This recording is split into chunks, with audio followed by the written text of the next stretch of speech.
Caviar is a term for the salted eggs of the sturgeon fish. A pearly delicacy, they've long been the snack food of the privileged, enjoyed for centuries by Roman emperors, Saudi sheiks, Russian tsars, and English kings. A few nibbles still offer a taste of the high life. Caviar is sometimes called black gold. No wonder. A teaspoon of fish eggs costs more than a meal at some family restaurants. For most of us, a little caviar is a big splurge. Overfishing has depleted wild Siberian sturgeon stocks. So, at this hatchery in the southern United States, they farm the species for their eggs and flesh.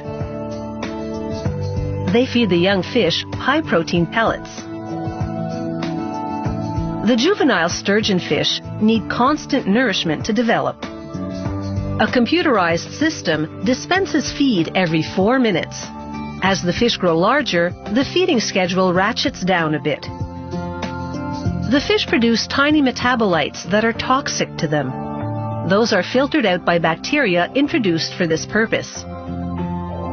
Staff routinely test the tank water to ensure the bacteria are doing their job adequately. After a few months of growth, they transfer the fish to larger tanks. Here, mesh drums filter the solid waste they produce. Pumps constantly circulate the water to move it through plastic nuggets that house the all-important filtering bacteria. Circulating the water also disperses carbon dioxide gas emitted by the fish and introduces oxygen, which they need to survive and thrive. Ordinary molasses injected into the tanks is consumed by the beneficial bacteria, helping them to process the harmful metabolites produced by the fish. After 5 to 7 years of growth, the fish are at least 1 meter in length, and they should be full of eggs. Workers transfer them to tubs and mix in a gas to put the fish to sleep. Now sedated, the fish can be more easily handled and are taken to the ultrasound station. Using high-frequency sound waves, they probe the sturgeon's ovaries.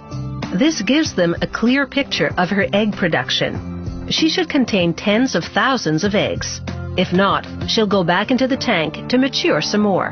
But if she's ready, they'll harvest the ovaries. They clean the egg-laden ovaries and transfer them by the bagful to a chilled room with filtered air. This is just one of the Siberian sturgeon's 2 ovaries, and it's a mass of roe, fish eggs that are about to become pure caviar. They're extremely fragile and need careful handling to separate them from the membrane.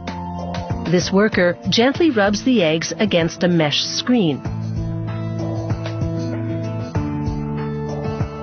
She sets the tissue aside for composting and lifts the screen, revealing the thousands of delicate sturgeon eggs. But this caviar isn't quite ready yet.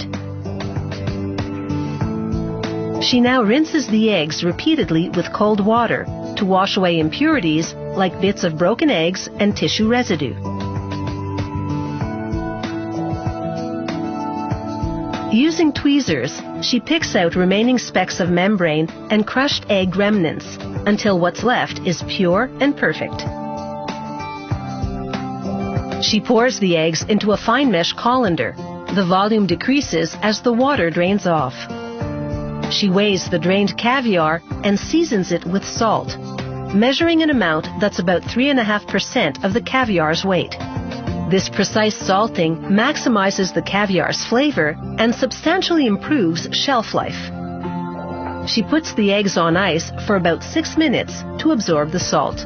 The salt draws out more moisture, so she drains it one more time. A worker blots up remaining moisture with a highly absorbent paper towel.